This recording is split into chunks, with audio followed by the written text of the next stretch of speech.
9월 7일 헤르누트 묵상 말씀입니다.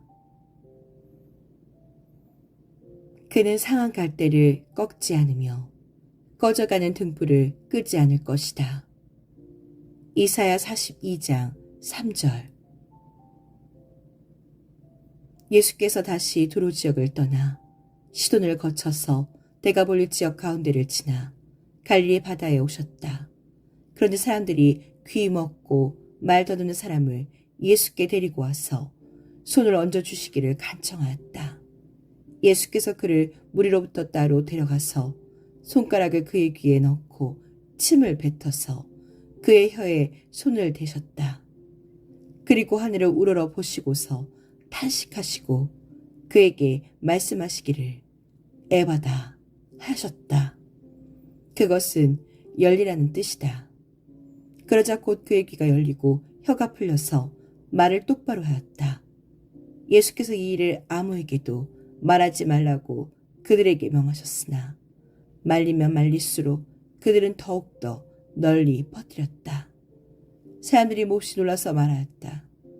그가 하시는 일은 모두 훌륭하다. 듣지 못하는 사람도 듣게 하시고 말 못하는 사람도 말하게 하신다. 마가복음 7장 31절에서 37절. 사울은 여전히 주님의 제자들을 위협하면서 살기를 띠고 있었다.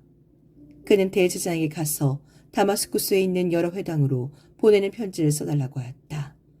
그는 그 도를 믿는 사람은 남자나 여자나 가리지 않고 닥치는 대로 묶어서 예루살렘으로 끌고 오려는 것이었다. 사울이 길을 가다가 다마스쿠스 가까이에 이르렀을 때에 갑자기 하늘에서 환한 빛이 그를 둘러 비추었다. 그는 땅에 엎어졌다. 그리고 그는 사울아, 사울아, 네가 왜 나를 핍박하느냐 하는 음성을 들었다. 그래서 그가 주님 누구십니까 하고 물으니 나는 네가 핍박하는 예수다. 일어나서 성 안으로 들어가거라. 네가 해야 할 일을 일러줄 사람이 있을 것이다 하는 음성이 들려왔다. 그와 동행하는 사람들은 소리는 들었으나 아무도 보이진 않으므로 말을 못하고 멍하게 서 있었다. 사론 땅에서 일어나서 눈을 떴으나 아무것도 볼 수가 없었다. 그래서 사람들이 그의 손을 끌고 다마스쿠스로 데리고 갔다. 그는 사흘 동안 앞을 보지 못하는 상태에서 먹지도 않고 마시지도 않았다. 그는 다마스쿠스에 있는 아나니아라는 제자가 있었다. 주님께서 환상 가운데서 아나니아야 하고 부르시니 아나니아가 주님 여기 있습니다 하고 대답하였다. 주님께서 아나니아에게 말씀하셨다. 일어나서 고등기라 부르는 거리로 가서 유다의 집에서 사울이라는 다소 사람을 찾아라. 그는 지금 기도하고 있다. 그는 환산송에 아나니아라는 사람이 들어와서 자기에게 손을 얹어 시력을 회복시켜주는 것을 보았다. 아나니아가 대답하였다. 주님, 그가 예루살렘에서 주님의 성도들에게 얼마나 해를 끼쳤는지를 나는 많은 사람들에게서 들었습니다. 그리고 그는 주님의 이름을 부르는 사람들을 잡아갈 권한을 대제사장들에게서 받아가지고 여기에 와 있습니다. 주님께서 그에게 말씀하셨다. 가거라. 그는 내 이름을 이방 사람들과 임금들과 이스라엘 자손들 앞에 가지고 갈 내가 택한 내 그릇이다. 그가 내 이름을 위하여 얼마나 많은 고난을 받아야 할지를 내가 그에게 보여주려고 한다. 그는 아나니아가 떠나서 그 집에 들어가 사울에게 손을 얹고 형제 사울이여, 그대가 오는 도중에 그대에게 나타나신 주 예수께서 나를 보내셨소.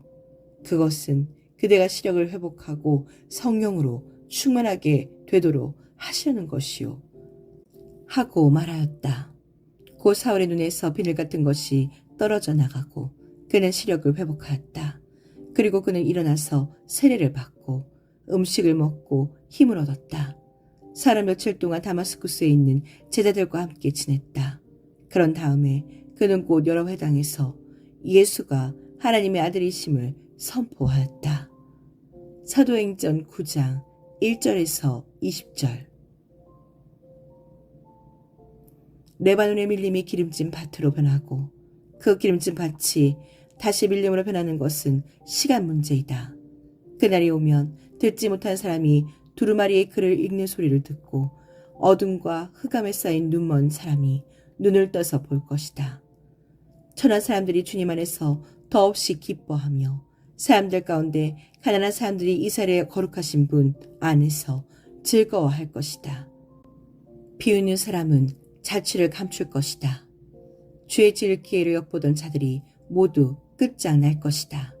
그들은 말 한마디로 사람에게 죄를 뒤집어 씌우고 성문에서 재판한 사람을 올무에 걸리게 하며 정당한 이유 없이 의로운 사람의 권리를 박탈하던 자들이다. 그러므로 아브라함을 구속하신 주님께서 곧 야곱 족속의 주 하나님께서 이렇게 말씀하신다.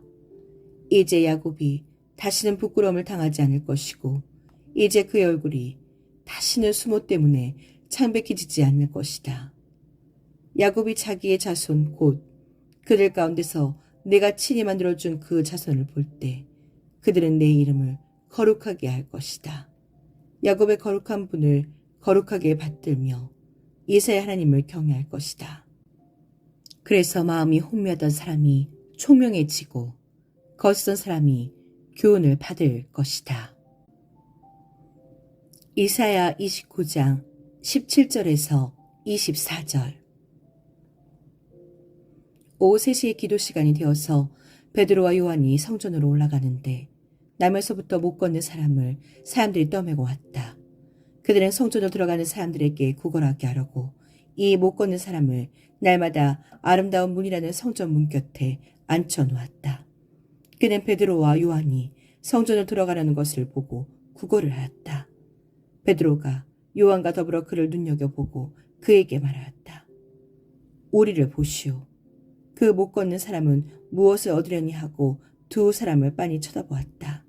베드로가 말하기를 은과 금은 내게 없으나 내게 있는 것을 그대에게 주니 나사렛 예수 그리스도 이름으로 일어나 걸으시오 하고 그의 오른손을 잡아 일으켰다.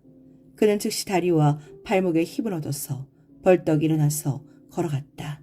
그는 걷기도 하고 뛰기도 하며 하나님을 찬양하면서 그들과 함께 성전으로 들어갔다.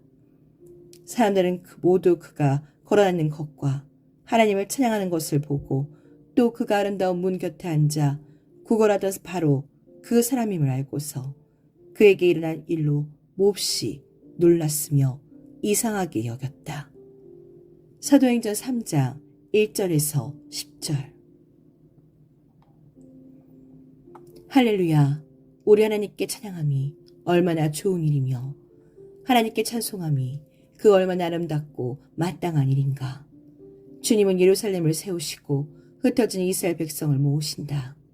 마음이 상한 사람을 고치시고 그 아픈 곳을 싸매어 주신다. 별들의 수요를 헤아리시고 그 하나하나에 이름을 붙여주신다.